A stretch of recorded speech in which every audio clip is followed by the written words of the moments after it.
Bishop Kehinde Williams. Ẹ bá mi ṣáà àwọn látọwọ́ tó nílẹ̀ torí Ọlọ́run àtẹwọ́ tó nílẹ̀. Bàbá wa Bishop Kehinde Williams. Praise the Lord. We stand up for God.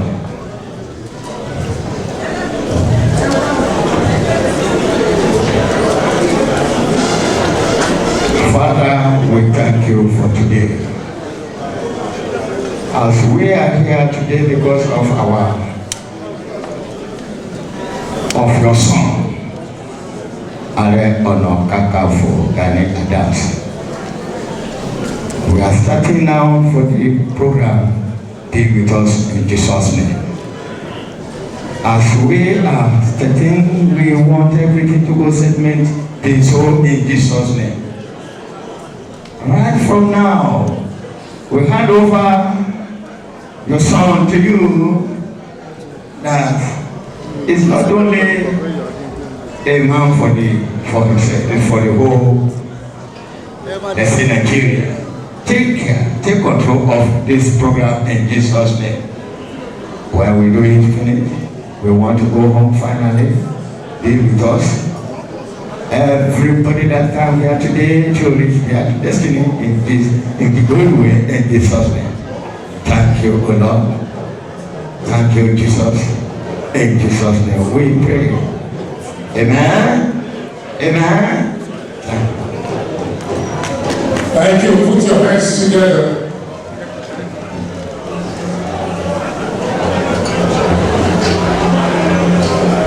Ọdún kejì yẹn léṣi àtàwọn tó ṣẹ̀ṣẹ̀ jẹ lọ́dún ní àwọn tí wọ́n já ewé oyè lé lórí lánàá àwọn olóyè Ààrẹ Ọ̀nà Kakanfò tuntun rẹ̀ pẹ̀lú gbogbo àwọn tí wọ́n ti jẹ afẹ́ kí wọ́n lọ pay homage sí Ìbà Gàdíò Abiodun Ige Madam Aare Ona Kakanfo gbogbo ilẹ̀ Yorùbá. Ẹ̀yin bless ẹ bá wà fún ẹ láyè ẹ bá wà fún ẹ láyè.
Olórí aládé jagunjagun lè Yorùbá ni ọba ni wọ́n láyé ara tiwọn wọ́n ń bá ọba lu ọba bàbá àgbà fún yín orúkọ yín olàbíńdà orúkọ orúkọ yín olà ń lò nígboro ẹ̀yin ojú ní ìsà ojú ní òní fọ́ ẹ̀yin ojú ní òní fọ́ ààrẹ ń palẹ̀ ogun òrìṣà máa ń yọ tẹ̀rù ìbòde àwọn ọmọbi tí Ọlọ́run gbé yín sí ibi tí Ọlọ́run gbé yín sí olùdáwọ́ra púpọ̀ kò ṣe é kọlù torí ẹ̀ náà ni ẹ ṣe ṣe ìwé tẹ́lẹ̀ ṣe gbọ́dọ̀ máa kọ́ lóta ọ̀gọ́gọ́ ní ilé Yorùbá àsìkò tí àwọn bàbá wa wà lórí ìjókòó àwọn náà ni wọ́n tọ́ wa sọ́nà pé ká kọ́ lẹ́ka ọ̀gọ́gọ́ ní Yorùbá ipò Ààrẹ Ọ̀nà Kakanfò ní Yorùbá kò ṣe é kọlù rárá ipò alágbára ni ipò tó ti wà bí 700 years ago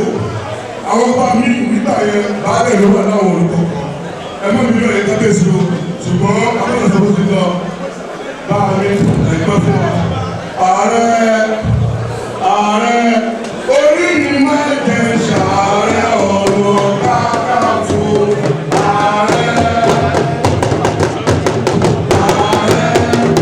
orí mi máa jẹ ṣàárẹ̀ ọmọ ikú ọ̀dùnúlà ọmọ oríkìkì ọmọ ikú ọ̀dùnúlà ọmọ oríkìkì kò ló pàmò ọmọ ọlọ́rìkìkì àkókò ọ̀pẹ̀ ọkọ̀ àyíká mọ́jísọ́lá olórùlá ìyá wa ọmọ òbọ́bìnrin ìṣùdú bí àrẹ bàbá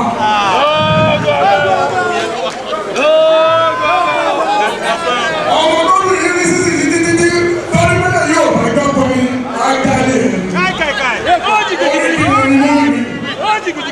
ọmọ ní ọjọ́ ẹlẹ́gẹ́ ọmọ orí àwọn ọdún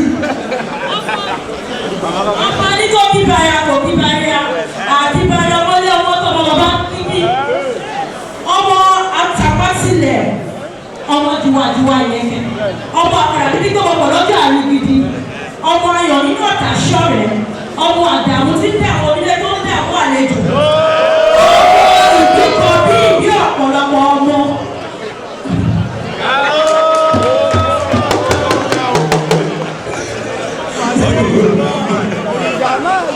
ààrẹ ń balẹ̀ ogun mọ́ òrìṣà máa ń yẹ ẹnu ní ladies and God bless you àti yorùbá ṣe.